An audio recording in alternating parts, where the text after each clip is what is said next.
நீங்கள் பார்த்து கொண்டிருப்பது உங்கள் ஜாஷுவா டிவி. சகல ஜனங்களுக்கும் நற்செய்தி.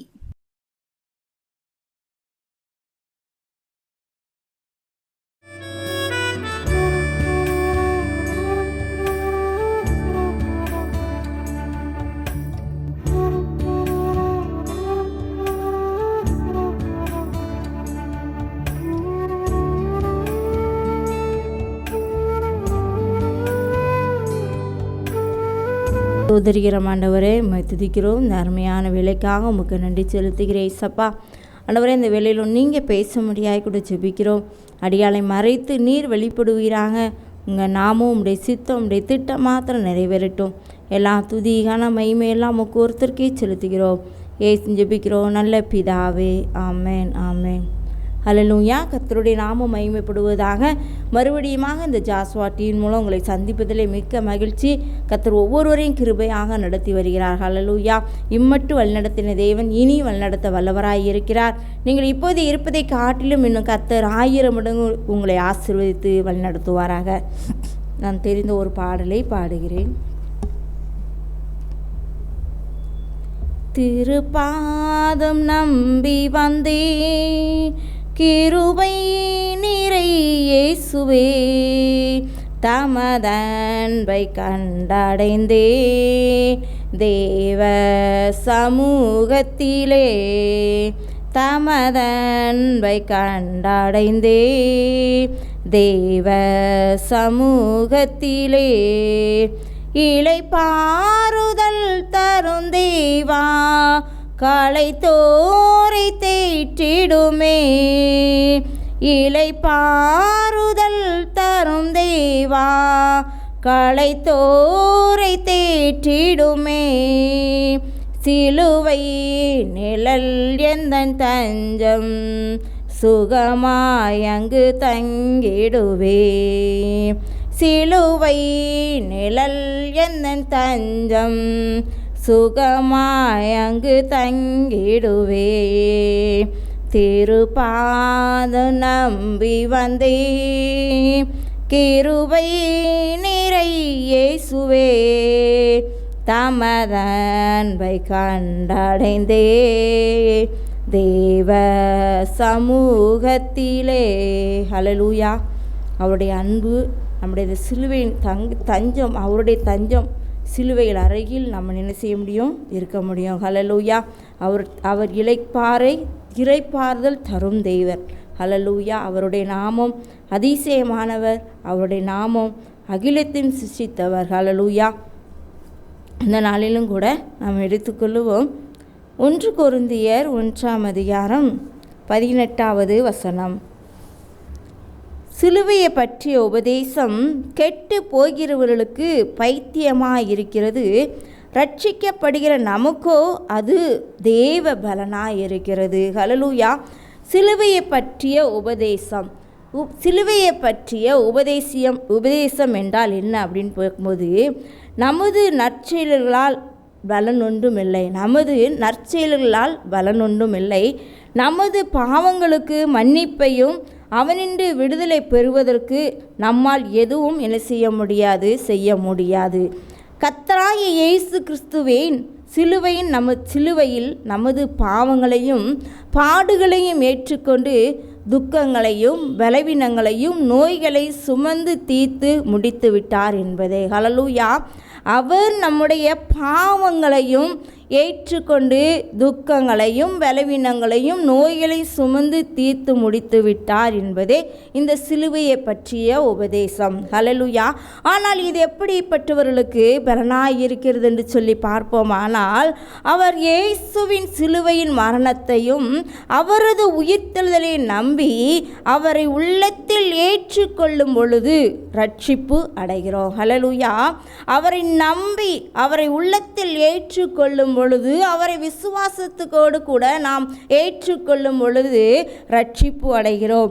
அதே போல தங்கள் தான தர்மங்களையும் பக்தி வைராக்கியையும் நம்பும் அனைவருக்கும் இலவசமான ரட்சிப்பு எப்படி தோன்றுகிறது என்றால், பைத்தியமாக என்ன செய்கிறது? தோன்றுகிறது. ரட்சிக்கப்படுகிறவர்களுக்கோ அது தேவ பலனாக இருக்கிறது. ஹல்லேலூயா. அப்போது பார்த்தீங்கன்னா அவருடைய பலன் எப்படிப்பட்டதாம்? ரட்சிக்கப்படுகிறவர்களுக்கு அது தெய்வ பலனாக இருக்கிறது. அவரை ஏற்றுக்கொள்ள மனமில்லாதவர்களுக்கு அது எப்படி? ரட்சிப்பு பைத்தியமாக தோன்றுகிறது. ஒருவேளை இன்னைக்கு நாம் எப்படி இருக்கிறோம்? ஆண்டவருடைய சமூகத்திலே ரட்சிக்கப்பட்டிருக்கிறோமா? அந்த ரட்சிப்பின் விடுதலை நாம் பெற்றிருக்கிறோமா? அப்பொழுது அது நமக்கு ஒரு தேவ பலனாக என்ன செய்கிறதாம்? இருக்கிறது. ஹல்லேலூயா. அப்பொழுது பார்த்திங்கன்னா இதில் பார்க்கும் பொழுது 1 பேதுரை நாம் எடுத்துக்கொள்வோமானால் 1 பேதுருவிலே அழகாக சொல்லப்பட்டிருக்கிறது ஒரு வசனம். 1 பேதுரு 2ஆம் அதிகாரம் 24வது வசனத்தை வாசிக்கிறேன். நாம் பாவங்களுக்கு செத்து நீதிக்கு பிழைத்திருக்கும்படிக்கு அவர்தாமே தமது சரீரத்திலே நம்முடைய பாவங்களை சிலுவையின் மேல் சுமந்தார். அவருடைய தழும்புகளால் குணமானீர்கள். ஹல்லேலூயா. அப்போ நாம் பாவங்களுக்கு, நம்முடைய பாவங்களுக்காக அவர் நீதி செய்யும்படிக்கு, அவர் நீதிக்கு பிழைத்திருக்கும்படிக்கு அவர் தாமே சரீரத்திலே நம்முடைய பாவங்களை சிலுவையிலே சுமந்தார். ஹல்லேலூயா. ஒருவேளை அந்த சிலுவை அற்பமாய் எண்ணப்பட்டதாய் இருந்திருக்கலாம். ஆனால் சிலுவையிலே ஆண்டவராய் இயேசு கிறிஸ்து தன் ஜீவனை கொடுத்த பின்பு அந்த சிலுவை ஒரு புனித சின்னமாய் மாற்றப்படுகிறது. அந்த சிலுவையின் அன்பு வெளிப்படுகிறது. ஹல்லேலூயா.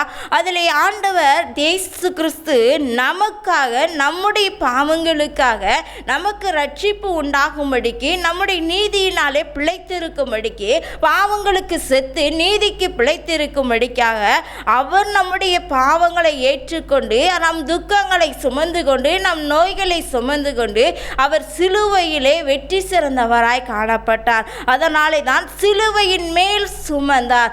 ஏன்னா அவருடைய தழும்புகளால் குணமானீர்கள் என்று சொல்லி. ஹல்லேலூயா.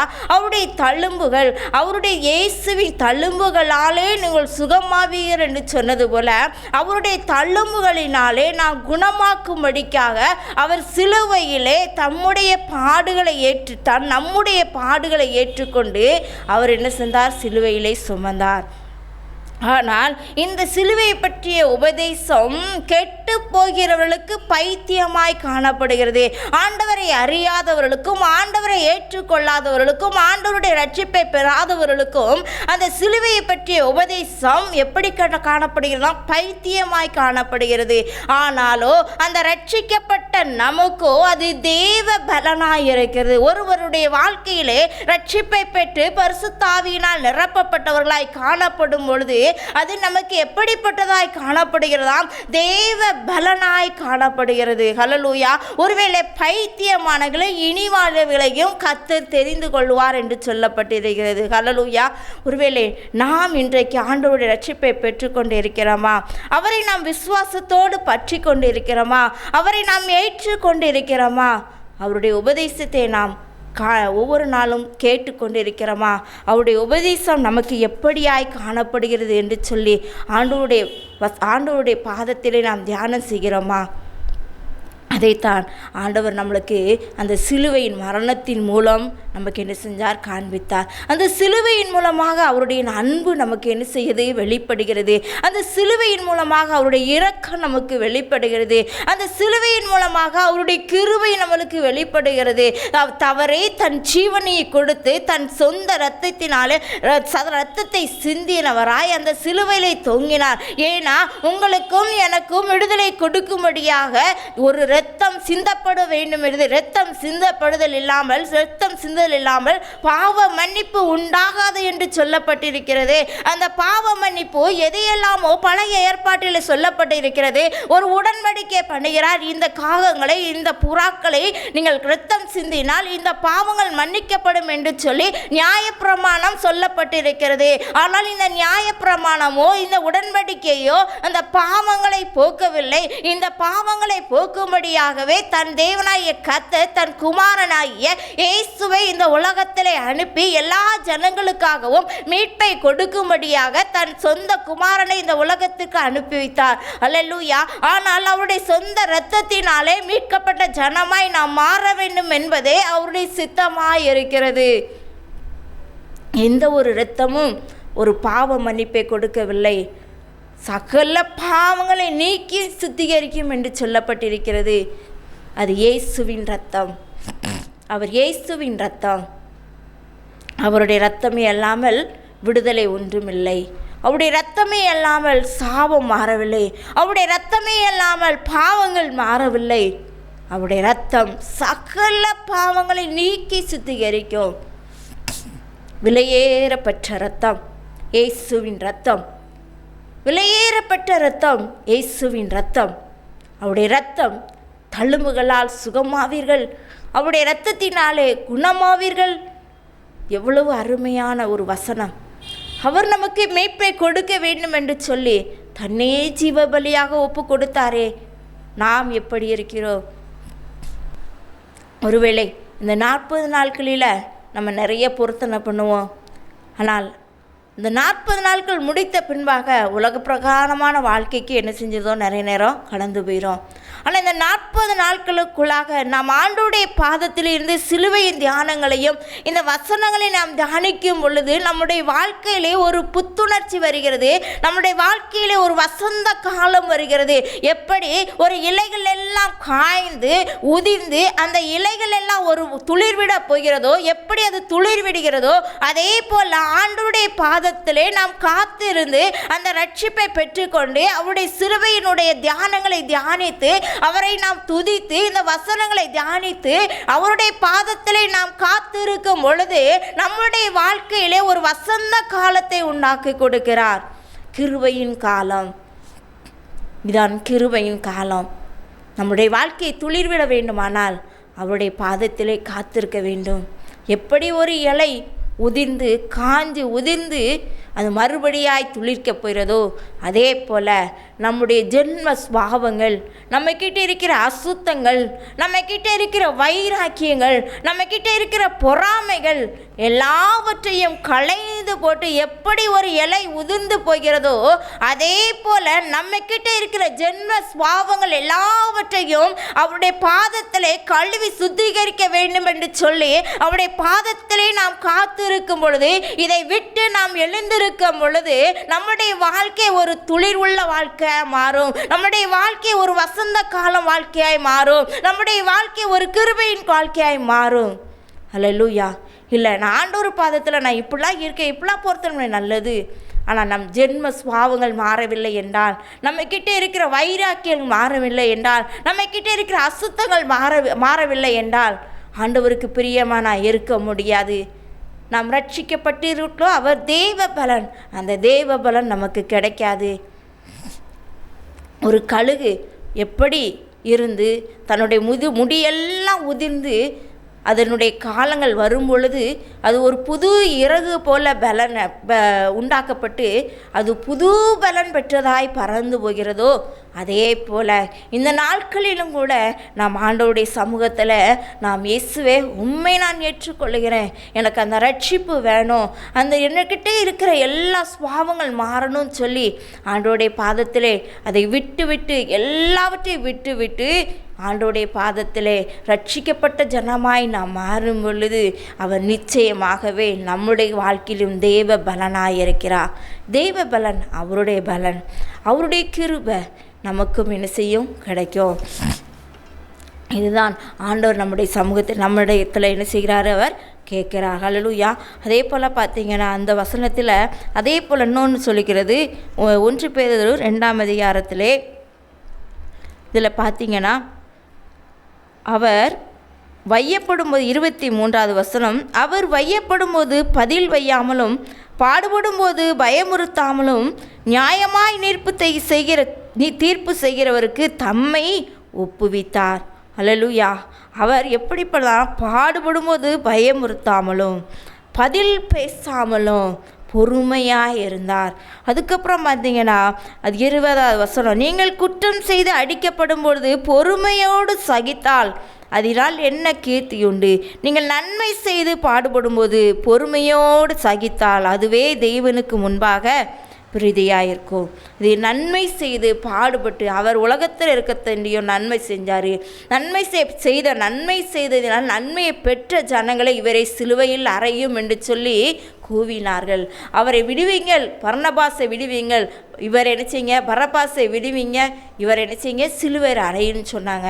ஒருவேளை ஆண்டவருடைய அற்புதத்தை பெற்ற ஜனங்கள், ஒருவேளை ஆண்டவரோடு கூட இருந்த சீசர் யூதாஸ் காட்டி கொடுத்தார், பேதுரு மறுதலித்து போனார். ஆனாலும் ஆண்டவர் அவர்களையும் பொறுமையோடு எல்லாத்தையும் என்ன செஞ்சார், சகித்தார். நீ இன்னைக்கு 3 தடவை நீ என்ன செய்வ, மறுதளிப்பன்னு சொன்னார். இல்லை அப்படின்னு சொன்னார். ஆனால் மறு நிமிஷமே எனக்கு யாருன்னே தெரியாதுன்னு சொல்லி பேதுரு சொன்னார். யூதாஸ் காட்டி கொடுத்தார், முத்தம் செய்து என்ன செஞ்சார், காட்டி கொடுத்தார், சிநேகிதனே என்று சொன்னார். ஒருவேளை அவர் எவ்வளோ பொறுமையோடு சகித்திருக்க வேண்டும். இதையெல்லாம் அவர் நமக்கு சிலுவையிலே சொல்லி கொடுத்தது, அவருடைய சிலுவையின் பாடுகளாலே சொல்லி கொடுத்தார். ஒருவேளை நமக்கு விரோதமாய் நீங்கள் நன்மை செஞ்சுருக்கலாம், உங்களுக்கு விரோதமாக தீமை செய்தாங்களா, அதை பொறுமையோடு சகித்து கொள்ளுங்க. எந்த பதில் செய்யல சொல்லாதங்க, ஆண்டவர் பார்த்து கொள்வார் என்று சொல்லி அவருடைய சமூகத்திலே அதை விட்டு விடுங்கள், அவர் பார்த்து கொள்வார். எந்த தீங்கும் செய்யாதபடிக்கு அவர் பொறுமையாக இருந்தார். அவர் ரட்சிக்கப்பட வேண்டும் என்று சொல்லி, நீதி செய்ய வேண்டும் என்று சொல்லி பொறுமையாக இருந்தார். அதே போல் அவருடைய தழும்புகளால் நாம் குணமாக்கப்படுகிறோம், இயேசுவின் இரத்தத்தினாலே குணமாக்கப்படுகிறோம். ஒருவேளை இத்தனை சுபாவங்களோடு ஆண்டவர் இந்த உலகத்திலே வாழ்ந்தார், அதே சுபாவங்கள் எனக்கு வேணும் அப்படின்னு சொல்லி இந்த நாளிலும் கூட நீங்கள் கேளுங்க. ஆண்டவர் நிச்சயமாகவே நமக்கு விடுதலை கொடுத்து நமக்கு ஒரு வாழ்வில் ஒரு துளிர் விடுகிற வாழ்க்கையை தருவார். அவருடைய பலன் நமக்கு என்ன செய்யும், கிடைக்கும். இன்றைக்கி ஆண்டவருடைய சமூகத்தில் காத்திருக்கிறோமா? ஆண்டவருடைய சமூகத்தை முழு மனதோடு ஏற்றுக்கொண்டிருக்கிறோமா? அவர் நம்ம எல்லாவற்றையும் சிலுவையிலே எல்லா நோய்களையும் எல்லாவற்றையும் பலவீனங்களையும் சுமந்து தீர்த்து விட்டார் என்று சொல்லி விசுவாசிக்கிறோமா? இன்றைக்கு நம்மை ஆராய்ந்து பார்ப்போம். அவர் நல்லவராயிருக்கிறார், அவர் வல்லவராயிருக்கிறார். சிலுவையை பற்றிய உபதேசம் கெட்டு போயவர்களுக்கு பைத்தியமாயிருக்கிறது, ஆனால் ரட்சிக்கப்பட்ட நமக்கோ தேவ பலனாயிருக்கிறது. ஹல்லேலூயா. நாம் இதை ஆண்டவருடைய சமூகத்தில் விசுவாசிப்போம், அவருடைய பலனை பெற்றுக்கொள்ளுவோம். அப்படியே ஜெபிப்போமா? சோதரிக்கிறோம் ஆண்டவரே, துதிக்கிறோம். இந்த அருமையான வேலைக்காக உமக்கு சோதரிக்கிறோம், நன்றி செலுத்துகிறோம். இந்த வேலையிலும் ராஜா ஆண்டவரே, இந்த சிலுவையை பற்றிய உபதேசம் எப்படி என்று சொல்லி நீங்கள் எங்கள் கூட பேசின தயவுக்காக கிருபைக்காக சோத்திரம். இசப்பா, எங்ககிட்ட இருக்கிற கசப்புகள், பொறாமைகள், வைராக்கியங்கள், அசுத்தங்கள் எல்லாம் ஆண்டவரை மாறுபடியாய் கூட ஜெபிக்கிறேன். இசப்பா, இதை கேட்கிற இதை பார்க்கிற ஒவ்வொருடைய உள்ளத்திலும் நீங்கள் பேசும்படியாய் கூட ஜெபிக்கிறோம்.